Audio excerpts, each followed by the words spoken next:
Okay, coming now to our last presentation, and it's about cross-platform, how to bring 3D cross-platform. So we have heard from Marmalade, and there are other tools like Unity and so on. So in theory, it all sounds fantastic because you've just built your game once and roll it out on any platform. But there are differences between the platforms and differences regards performance of each platform. And so, yeah, let's welcome Robert Bateman. He's an expert on how to bring 3D cross-platform, and looking forward to a speech now. So welcome, Robert. Thank you. Thank you for coming. It's a little bit tricky, I guess, with the plane situation. So I'm glad some of you weren't affected by that, at least. So yeah, this is about cross-platform 3D. I run a company called the Away Foundation, which is a non-profit organization that deals with open source software. And the software that I'm going to be using for demonstration purposes today is our 3D engine, Away 3D, which some of you may have heard of, but it's something which is allows us to do cross-platform hardware-accelerated 3D content on both mobile and desktop and browser-based devices. So yeah, that's my Twitter handle there, and let's get on with it. So the Away Foundation is something which is new, about a year old now, I guess. And our responsibility is to manage the Away 3D engine and manage the sponsorship for the Away 3D engine. Adobe is our primary sponsor, and so we work closely with them. And unsurprisingly, we are building on top of the Flash player for the 3D content that we enable. Not long ago, there was an upgrade to the graphics capabilities of Flash, and so you might not necessarily associate Flash with high-performance graphics, but the Stage 3D APIs, which was something that was added to Flash in Flash 11, is something which allows you to access the hardware graphics capabilities of the device you're running on. And so you get much better speeds, native speeds essentially, for graphics capabilities.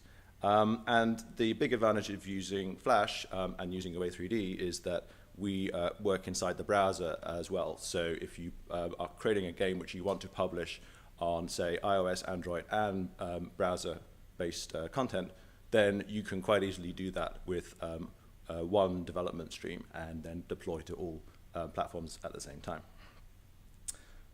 So some of the examples of games that have already been written with Away 3D you can find at our website, away3d.com/showcase. And these are a few screenshots. We do tend to have a strong indie component to the games that we have developed with Away 3D, and that's primarily because we're free and open source. We have no licensing restrictions, and we don't charge for tooling or anything, and so we have a much lower point of entry for people who just want to get into writing this sort of content and publishing it on different platforms.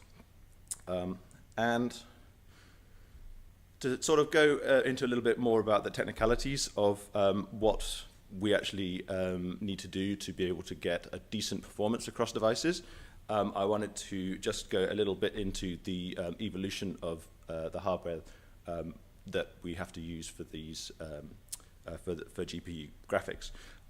We obviously started out with very horrendous looking things, which was back in the sort of PC era of customized graphics cards.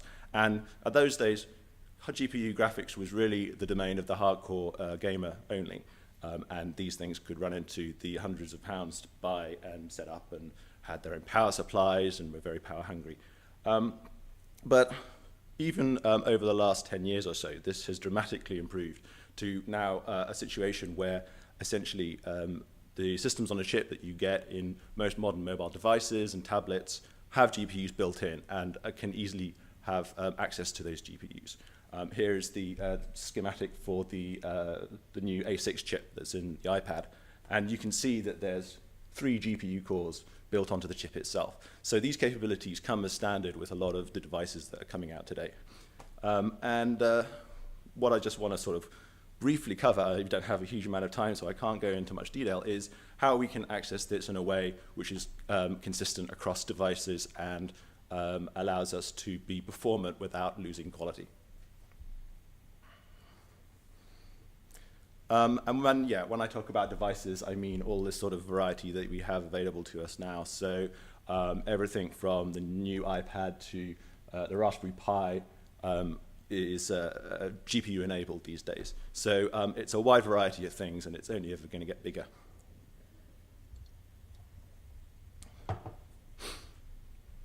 Okay, so when we're talking about optimization, really, I just want to scratch the surface of this and don't want to make it too technical, but you can always find out more about this if you go to away3d.com and have a look at our tutorials if you're interested in finding out a bit more detail. But when you're dealing with 3D, you're dealing with objects which have a construction based out of triangles. The GPU is something which is used to dealing with triangles on a frame-by-frame basis. So you have to give it a load of coordinates in space and define a load of triangles to create your mesh object, which is your essentially 3D object in a 3D virtual space. And the amount of triangles you use varies the sort of detail that you can actually achieve with this technique.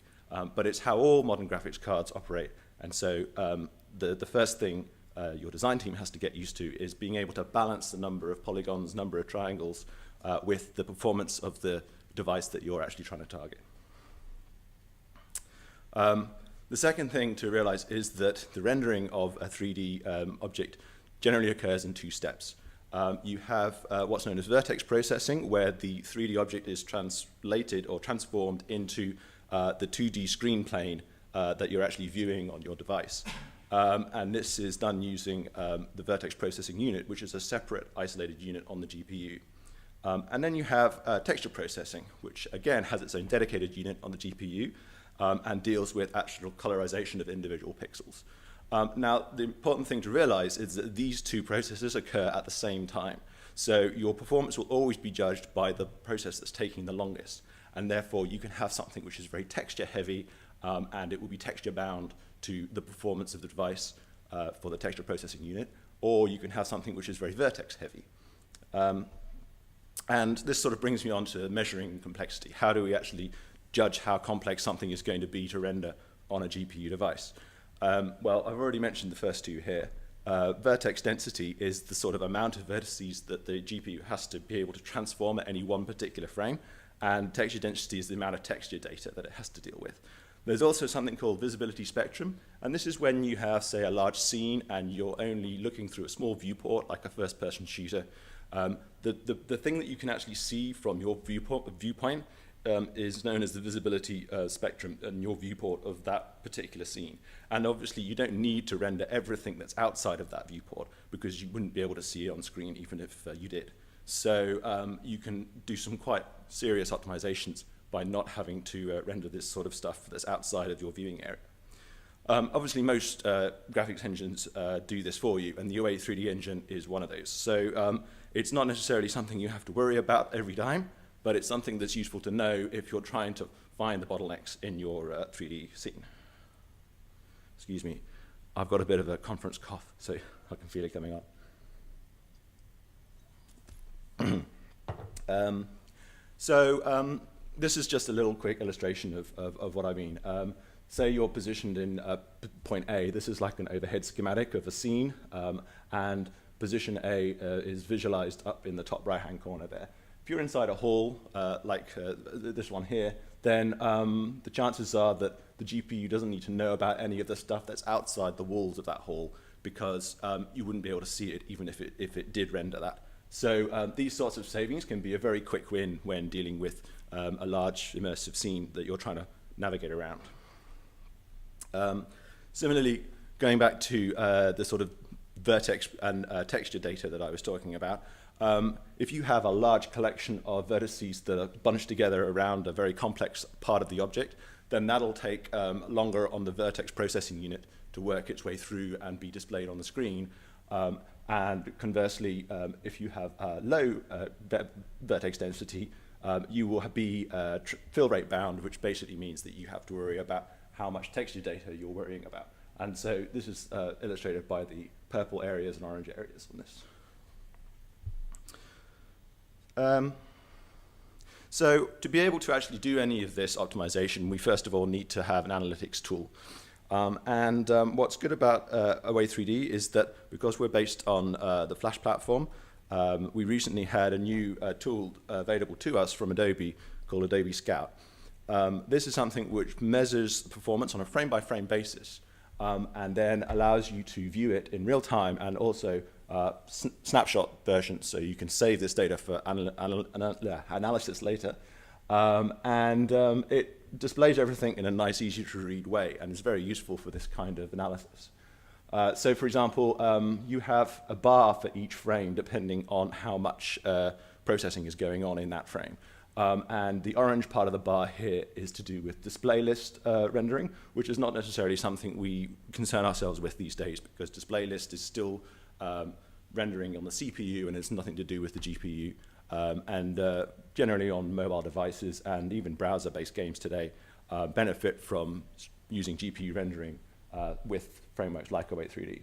So the blue bar is the first thing we're kind of going to look at, which is to do with the amount of code being executed, ActionScript being executed on the CPU. And we want to make sure that that is below the red line, which is the sort of target frame rate that we're trying to achieve here. Also, there's a gray bar. I don't know if you can quite see that on the projector, but that is to do with the amount of time the CPU is waiting for the GPU to finish its calculations. And so this will be dictated largely by the times for the vertex processing unit and texture processing unit to finish what they're doing and release the CPU from another cycle. So let's actually demonstrate this. I have here an example scene. I don't think I want to update anything. Okay.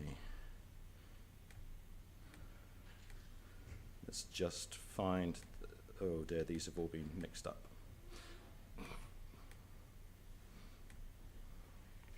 Here we go.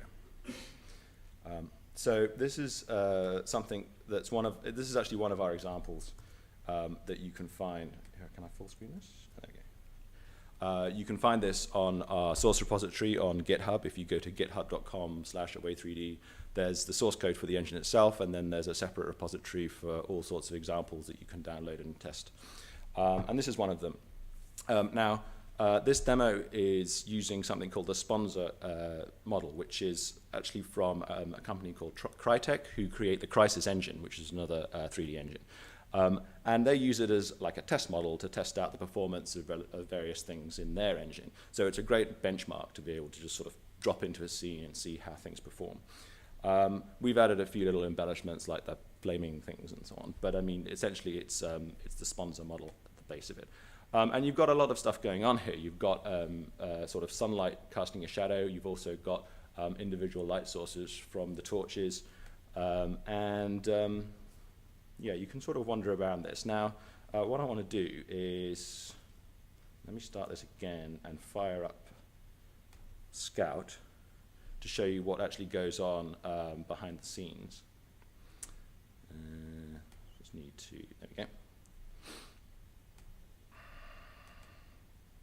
So when you start running something in Flash, Scout automatically picks it up and starts tracking it. You can see that it's producing data already. So what I'm going to do is wander about a bit. There's also a little device up the top right which gives live stats in the window itself, and that's something that we add in the Away3D engine for you to test in the actual app. But Scout gives you a lot more information. So I'm just going to pull back a bit. Currently we're running about 20 frames a second, but you can see that as more and more of the scene is revealed, the frame rate starts going down, and now we're actually at about 11 frames a second. And this is due to the visibility spectrum that I talked about. Because we're having to render a lot more at once, the processor is starting to choke. And if we have a look on Scout, if I just shut this down now, you can see that it's recorded all the data, and we have starting off a large amount of code being executed on the CPU, which is just about bumping along the red line, so just about what we need. But as soon as we pull back, this is sort of the point where I move the camera backwards to reveal more of the scene. You can see that this shoots up. In fact, it goes right off the scale. It's pointing up there somewhere. This is obviously very bad for optimization. But the sponsor model is not really optimized. It's supposed to be just a test. We can do stuff to actually increase this dramatically. Now, one of the things we can do when we have this sort of visibility spectrum problem is combine the amount of, reduce the amount of individual instructions that are being sent to the GPU. We have a lot of meshes in this sponsor model, and so there's about 400 meshes, and because we're doing complex things like rendering multiple light sources, that actually multiplies up to give us a huge amount of draw calls to the GPU. And the one thing GPUs don't really like is a lot of draw calls, because they're having to do a lot of separate instructions one after the other, when really what they want to do is parallelize all their instructions and have one instruction that contains a lot of data, and then just do that all at once and a lot faster. So one way of doing that is by just combining some of these measures together so that we have less individual calls, and the CPU can do more in each call and therefore be faster. So I'm going to run another one which has this done. We're not actually changing the data in the model at all, but if you were doing this for an application, you'd probably get your designer to actually combine some of this together in your 3D design application. But here I'm just taking exactly the same data and then combining it in code in a relatively intelligent way, so that we're not combining everything into one, which would have its own set of problems, but we're localizing the way we're combining stuff. And now if I move around here, we're also recording this in Scout. You can probably see straight away that it's moving a bit faster anyway. But if I close this and have a look at the data that Scout's collected for this one, I did pretty much exactly the same movement, but you can see that the amount of processing that's going on per frame is vastly reduced. And this is all to do with the reduced amount of separate calls that I'm making to the GPU. So you can see here at the end, even if though I'm displaying a large part of the scene, we're still managing just about 30 frames a second, which is what we kind of want to aim for.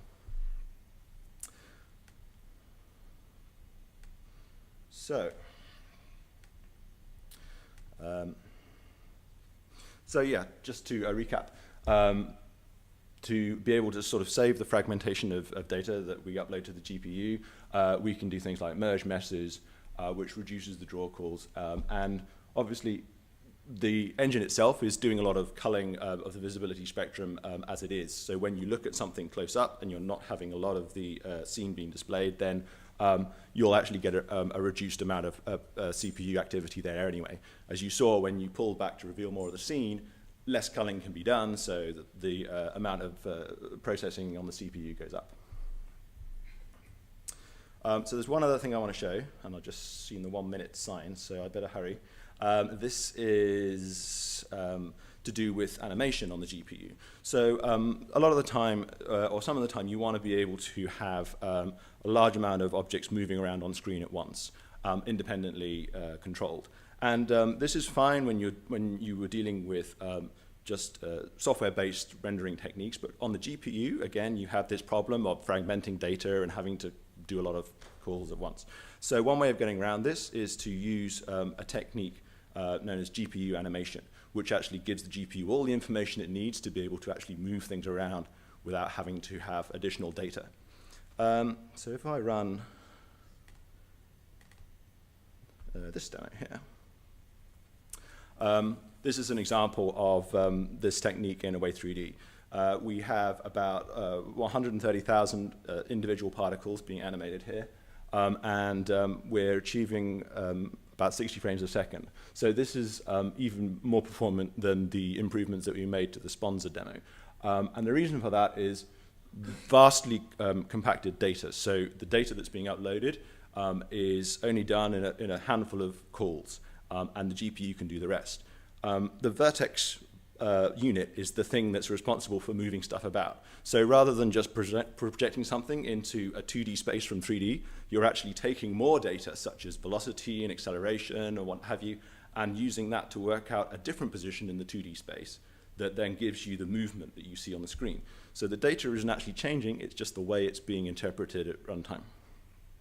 And that's what makes it so fast. If I actually have a look now, close this and look at the Scout output for that particular demo, you can see it's a dramatic difference. We now have virtually no CPU activity at all, and everything has been shifted onto the GPU, and this is the sort of the best way of actually producing these kind of effects. Even more so on mobile devices, when you have CPU limitations that are much more strict than desktop machines. Using this sort of effect and this kind of technique actually makes a huge difference, because the GPU is almost tailored for this kind of use. So yeah, I'm afraid I'm out of time, but I probably have maybe a couple of minutes of questions, or what do we have? Last session. Yeah? Okay. Okay. Oh, and I also just want to mention that we do have a new version of our engine. There's a beta version coming, which we're releasing in May, and it will be announced on the Adobe forums as well as our own site. So check it out if you're interested. And yeah, that's all. Thank you very much.